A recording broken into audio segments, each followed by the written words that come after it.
ಗೆಳೆಯರಿ ನಮಸ್ಕಾರ. ಹೇಗಿದ್ದೀರಿ ಎಲ್ಲರೂ? ಗೆಳೆಯರಿ, ಇತ್ತೀಚೆಗೆ ನಾವು ನೋಡ್ತಾ ಇದ್ದೀವಿ ಒಂದು ಲೋಕಸಭಾ ಚುನಾವಣೆಯಲ್ಲಿ ಬೆಂಗಳೂರು ಗ್ರಾಮಾಂತರ ಬಹಳಷ್ಟು ಎಲ್ಲರ ಒಂದು ರಾಜ್ಯದ ಪ್ರತಿಯೊಬ್ಬರನ್ನ ಒಂದು ಗಮನ ಸೆಳೆತಿರ್ತಕ್ಕಂಥ ಲೋಕಸಭಾ ಕ್ಷೇತ್ರ. ಯಾಕೆಂದರೆ ಇಲ್ಲೇ BJPಯಿಂದ ಡಾಕ್ಟರ್ CN ಮಂಜುನಾಥ್ ನಮ್ಮ ಹೃದ್ರೋಗ ತಜ್ಞರು ನಿಂತಿರೋದ್ರಿಂದ, ಹಾಗೆಯೇ ಇನ್ನೊಬ್ಬರು DK ಸುರೇಶ್. ಈಗಾಗಲೇ ನಾವು ನೋಡಿದ್ವಿ 3 ಬಾರಿ ಗೆದ್ದಿರ್ತಕ್ಕಂಥ DK ಸುರೇಶ್ ಒಂದು ಕಡೆ ಇದ್ದಾರೆ. ಆದರೆ ನಾವು ಮೊದಲಿಗೆ ನೋಡಬೇಕಾಗುತ್ತೆ, ಇದು ಯಾಕೆ ಇಷ್ಟೊಂದು ಹೈ ವೋಲ್ಟೇಜ್ ಆಗ್ತಿದೆ ಈ ಕ್ಷೇತ್ರ. ಈ ಕ್ಷೇತ್ರದಲ್ಲಿ ಮತದಾರರು DK ಸುರೇಶ್ ಅವ್ರನ್ನ ನೋಡಿ ಭಯ ಪಡ್ತಿದ್ದಾರಾ, ಇಲ್ಲ ಅಂದರೆ ಡಾಕ್ಟರ್ ಮಂಜುನಾಥ್ ಅವ್ರನ್ನ ನೋಡಿ ಪ್ರೀತಿಸೋದಕ್ಕೆ ಹೊರಟಿದ್ದಾರಾ ಗೊತ್ತಾಗ್ತಿಲ್ಲ. ಏಕೆಂದರೆ ಒಬ್ಬೊಬ್ಬರ ಒಂದೊಂದು ರೀತಿಯಾದಂತಹ ಒಂದು ಕಮೆಂಟ್ಸ್ಗಳನ್ನ ಕೆಲವೊಂದು ಕಡೆ ನಾನು ನೋಡ್ತಾ ಇದ್ದೆ. ಆ ಒಂದು ಕಮೆಂಟ್ಸನ್ನು ಕೂಡ ನಾನು ಈಗಾಗಲೇ ಒಂದು ಕಮೆಂಟನ್ನು ನಾನು ತೆಗೆದುಬಿಟ್ಟು ಈ ಒಂದು ಏನು ತಮ್ನೇಲ್ನಲ್ಲೇ ಹಾಕಿದ್ದೇನೆ. ಏಕೆಂದರೆ ಅಲ್ಲೊಬ್ಬರು ಒಂದು ಇದನ್ನು ಏನಂದರೆ, ಒಂದು DK ಸುರೇಶ್ ಅವರು ಹಾಗೆ DK ಸುರೇಶ್ ಅವರ ಅಂದರೆ ಶಿವಕುಮಾರ್ ಅವರ ತಂದೆಯ ಜೀವನದಿಂದ ಯಾವ ರೀತಿಯಾಗಿದ್ದರು ಅನ್ನೋದನ್ನು ಕೂಡ ಅಲ್ಲಿ ಮೆನ್ಷನ್ ಮಾಡಿ ಸರಿಸುಮಾರು ಒಂದು 15 ಲೈನ್ಗಳನ್ನು ಬರೆದಿದ್ದರು. ಅದರ ಬಗ್ಗೆ ಮಾತಾಡೋದಕ್ಕೆ ಮುಂಚೆ ನಾನು ಮೊದಲಿಗೆ ಹೋಗ್ತೀನಿ, ಈ ಒಂದು ಬೆಂಗಳೂರು ಗ್ರಾಮಾಂತರ ಯಾವ ರೀತಿಯಾಗಿ ನಡೀತಾ ಇದೆ. ಇತ್ತೀಚಿನ ದಿನಗಳಲ್ಲಿ ಯಾಕೆ ಇವರಿಗೆ ಹಾಗಾದರೆ DK ಸುರೇಶ್ ಅವರನ್ನು ಕಂಡರೆ ಇಲ್ಲಿ ವೋಟರ್ಸ್ಗೆ ಭಯನಾ, ಇಲ್ಲ ಅಂತಂದರೆ ನಾನು ನೋಡ್ತಿರೋ ಹಾಗೆ ಇತ್ತೀಚಿನ ದಿನಗಳಲ್ಲಿ ನೋಡ್ತಾ ಇದ್ದೆ DK ಸುರೇಶ್ ಅವರಿಗೆ ಹಾಗೆ DK ಶಿವಕುಮಾರ್ ಅವ್ರಿಗೇನೆ ಈ ಕಾಂಗ್ರೆಸ್ನವರಿಗೆ ಏನಾಗಿದೆ ಅಂದರೆ ಮಂಜುನಾಥ್ ಅವ್ರನ್ನ ಕಂಡ್ರೆ ಭಯ, ಡಾಕ್ಟರ್ ಮಂಜುನಾಥ್ ಅವ್ರನ್ನ ಕಂಡ್ರೆ ಭಯ ಅನ್ನೋ ರೀತಿಯಲ್ಲಿ ಕಾಣಿಸ್ತಾ ಇದೆ. ಯಾಕೆ ಅವರನ್ನು ಕಂಡ್ರೆ ಭಯ ಅಂತ ಹೇಳ್ತಿದ್ದೆ ಅಂದರೆ, DK ಸುರೇಶ್ ಅವರು ಕಳೆದ 2 ಎಲೆಕ್ಷನ್ನಲ್ಲಿ ಲೋಕಸಭಾ ಚುನಾವಣೆಯಲ್ಲಿ ಯಾವುದೇ ಈ ರೀತಿಯಾದಂತಹ ಒಂದು ಅಬ್ಬರದ ಪ್ರಚಾರಕ್ಕೆ ಹೋಗಿರಲಿಲ್ಲ. ಈ ರೀತಿಯಾಗಿ ಎಲ್ಲರನ್ನು ಸೇರಿಸಿಕೊಂಡು ಎಲ್ಲಿಯೂ ಕೂಡ ಭಾಷಣವನ್ನು ಮಾಡಿರಲಿಲ್ಲ. ಕಳೆದ ಬಾರಿ ಅವರು ನಾಮಿನೇಷನ್ನ ಫೈಲ್ ಮಾಡಿದಾಗ ಕೂಡ ನಾನು ನೋಡಿದ್ದೆ.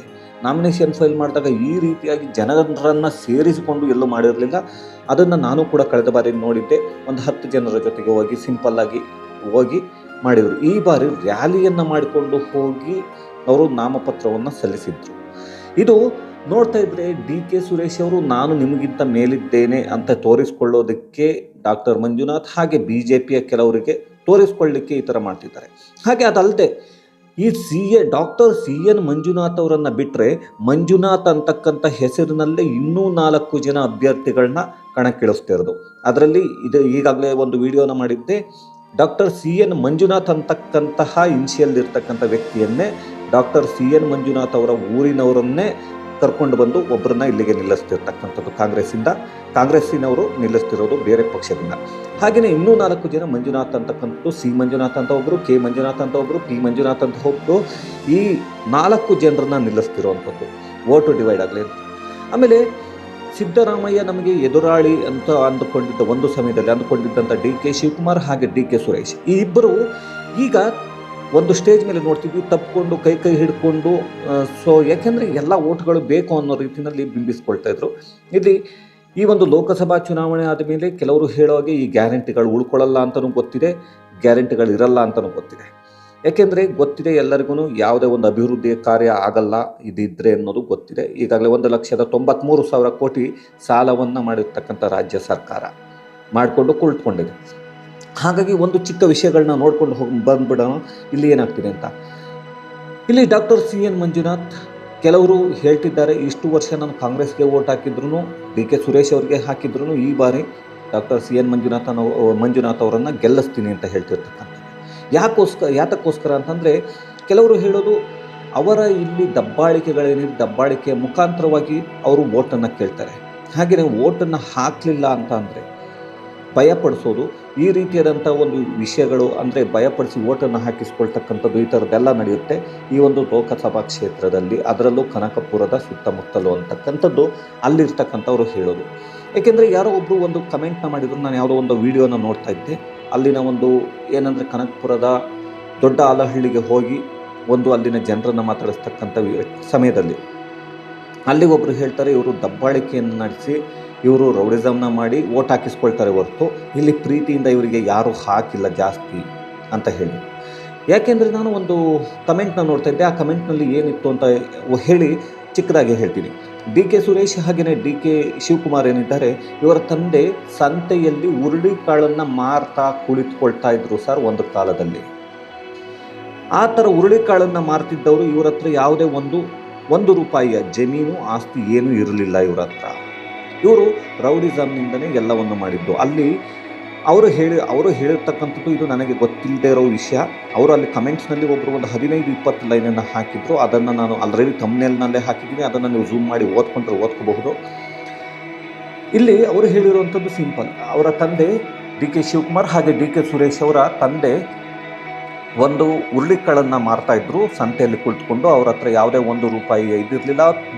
ತುಂಬ ಬಡತನದಲ್ಲಿ ಇದ್ದಂತಹವರು.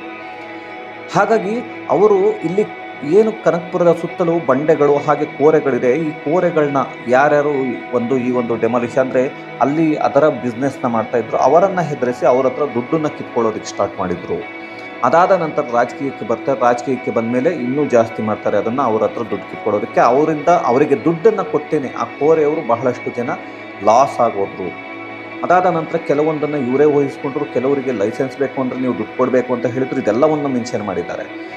ಅದರಲ್ಲಿ ನಾನು ಸುಮಾರು 312 ರಿಪ್ಲೈ ಬಂದಿರೋದು ನಾನು ನೋಡಿದ್ದೆ. ಆ ಒಂದು ಮೆಸೇಜ್ಗೆ. ಎಸ್ ಸರ್, ಹೌದು, ಅವರು ಅದನ್ನೇ ಮಾಡಿರೋದು, ಕರೆಕ್ಟ್ ಸರ್, ನೀವು ಕರೆಕ್ಟಾಗಿ ಹೇಳಿದ್ದೀರಿ, ಏನು ನಡೆದಿದೆ ಅದು. ಯಾಕೆ ಈ ವಿಷಯನ ಅವರು ಹೇಳಿದ್ದಾರೋ ಗೊತ್ತಿಲ್ಲ. ಆದರೆ ಒಂದನ್ನು ಯೋಚನೆ ಮಾಡ್ತಿದ್ರೆ, ಇ ಡಿ ರೈಡ್ ಆಯಿತು, IT ರೈಡ್ ಆಯಿತು ಡಿ.ಕೆ. ಶಿವಕುಮಾರ್ ಅವ್ರ ಮೇಲೆ. ಅಲ್ಲಿ ಯಾವುದೇ ಎಲ್ಲಿಂದ ಬಂತು ಹಣ ಅನ್ನೋದನ್ನು ಹೇಳಲಿಲ್ಲ. ಯಾಕೆಂದರೆ ಈಗಾಗಲೇ ಡಿ.ಕೆ. ಶಿವಕುಮಾರ್ ಅವರು ಭಾರತದ ಏನು ನಾವು ನೋಡ್ತಿದ್ದೇವೆ ರಾಜಕಾರಣಿಗಳಲ್ಲಿ ಅತಿ ಶ್ರೀಮಂತ ರಾಜಕಾರಣಿ, ನಂಬರ್ 1 ಶ್ರೀಮಂತ ರಾಜಕಾರಣಿ ಅನ್ನೋದು ಪ್ರತಿಯೊಬ್ಬರಿಗೂ ಗೊತ್ತಿದೆ. ಆದರೆ ಈ ದುಡ್ಡು ಎಲ್ಲಿಂದ ಬಂತು ಅನ್ನೋದನ್ನು ಅವರು ಲೆಕ್ಕ ಇವತ್ತಿಗೂ ಕೊಡಲಿಲ್ಲ. ಈ ಒಂದು ಕಾಂಗ್ರೆಸ್ ಸರ್ಕಾರ ಬಂದ ಮೇಲೆ ಕರ್ನಾಟಕದಲ್ಲಿ ರಾಜ್ಯ ಸರ್ಕಾರದಲ್ಲಿ ಕಾಂಗ್ರೆಸ್ ಸರ್ಕಾರ ಬಂದ ಮೇಲೆ ಆ ಒಂದು ಕೇಸನ್ನೇ ವಿತ್ಡ್ರಾ ಮಾಡಿದ್ದು. ಯಾಕೆಂದರೆ ಅದನ್ನು ಎದುರಿಸಲಿಲ್ಲ, ವಿತ್ಡ್ರಾ ಮಾಡ್ತೀವಿ ಅಂತ ಅಂದರು. ಕೇಸನ್ನು ವಿತ್ಡ್ರಾ ಮಾಡಿದ್ರ ಜೊತೆಗೆ ಈ 2004ರಲ್ಲಿ 4 ಕೋಟಿಯನ್ನು ತೋರಿಸಿದ್ದವರು 2024ರಲ್ಲಿ 20 ವರ್ಷದಲ್ಲಿ ಸುಮಾರು 2,000 ಕೋಟಿ ಆಸ್ತಿ ಹೆಚ್ಚಳ ಆಗಿದೆ. 1,900 ಕೋಟಿ ಹತ್ತತ್ರ ಟೋಟಲ್ 2,000 ಕೋಟಿ ಅವರು ಇವತ್ತಿಗೆ ತೋರಿಸ್ತಿರ್ತಕ್ಕಂಥದ್ದು ನಾವು ನೋಡಬಹುದು.